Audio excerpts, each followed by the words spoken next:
This Thursday, 8 Eastern, 7 Central. You and I will be here, as will the first ever nationally televised prime-time congressional hearings. January 6th, committee in Congress is having its own prime-time made-for-TV event. The committee has conducted more than 1,000 interviews on the attacks on the Capitol, and it's taking the next hearing to primetime television. In fact, a former producer at ABC, the former president of ABC News, is helping to get the event on the air. And to this point, the witness list is still under wraps. Laura Fink, Democratic strategist, founder of Rebel Communications, joining us now. Laura, if you've got the goods, okay, why do you need a primetime hearing made for blockbuster television? Well, you said it yourself, Leland. There were over 1,000 interviews, 125,000 documents, and we know that the attention economy mandates that you have this produced in such a way that it's understandable, that it's digestible, and that it's compelling. This is just the state of affairs in America today. So it makes sense that you would produce it, that you would present it in a way that Americans can understand and hear. Why do it at night? Why not do it during the day when all the other congressional hearings happen? Well, again, I would say that because, we just saw that segment on D-Day in Normandy. I would say that the January 6th committee members would suggest that this was as important for preserving our democracy. The next threat to our democracy won't come on the shores of Normandy or on the beaches. Hold on. Hold on. You're comparing January 6th to D-Day? What I'm comparing it to is the threat to our democracy. Oh, the threat will not come on the beaches of D-Day. It will come. Listen, the election was January attempted 6th to be posed more of a threat than Pearl Harbor? Come on.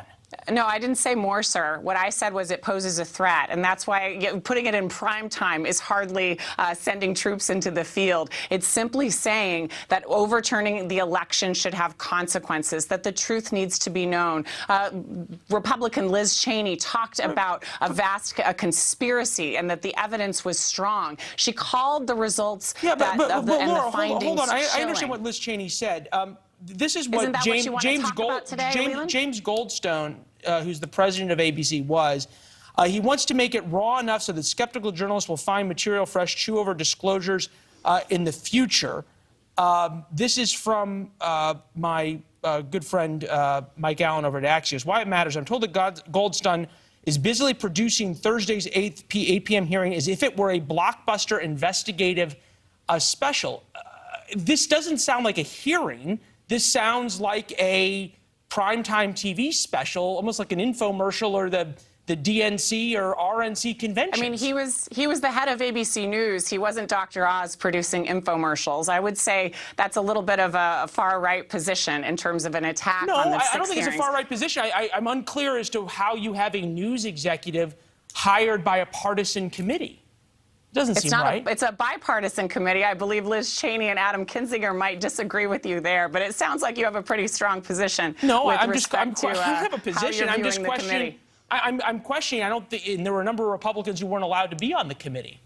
Well, just one, and he turns out he's going to be investigated and subpoenaed and has been subpoenaed by the committee, which might have been a reason why they didn't want him on the committee itself. I'm still trying to understand what grants the January 6th committee the right to break every precedent and hold a primetime hearing that isn't really a hearing, but is a television show. Well, let's go back to what happened on January 6th, Leland, because I think that that's what's really important here. I was there. Is that, well, then you know the violence that occurred. And fundamentally, if we cannot transfer power and maintain and uphold the results of elections, we have no democracy. No one is sitting here. No one is disputing that what happened on January 6th was awful. No one is disputing that the truth needs to come out. No one is disputing that there should be a full and impartial investigation, and those who are responsible held responsible and exposed. No one's disputing any of that. But I think in the same way, Democrats would have been really questioning, and rightfully so, if Republicans requested an hour or two of primetime network television to air their grievances about Benghazi and Hillary Clinton. Why should anyone else not question 2 hours of primetime TV that's produced not as a traditional congressional hearing, but like a television show, if it were a blockbuster special?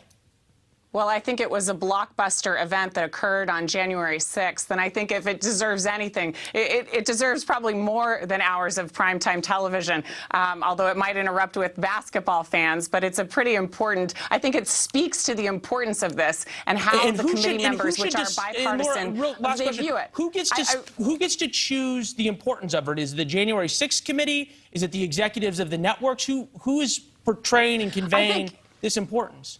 Yeah, you've worked in network news for a long time, so you know it's kind of a mix of both. And I think that the network executives certainly see this taking precedence, and I think you're seeing it's a bipartisan committee.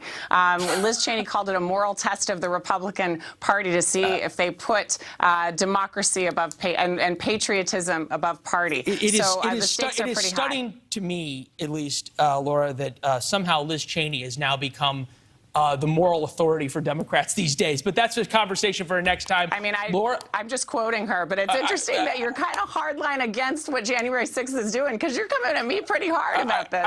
Laura, if you watch the show, you know we come at everybody pretty hard. That's just sort of the way it is. Thank you very much, Laura Fink, Democratic strategist. Good to see you. You too. All right, coming up next. Thank you for watching. Go to newsnationnow.com to find News Nation on your television provider. And don't forget to click the red subscribe button below to get more of News Nation's fact-driven, unbiased coverage.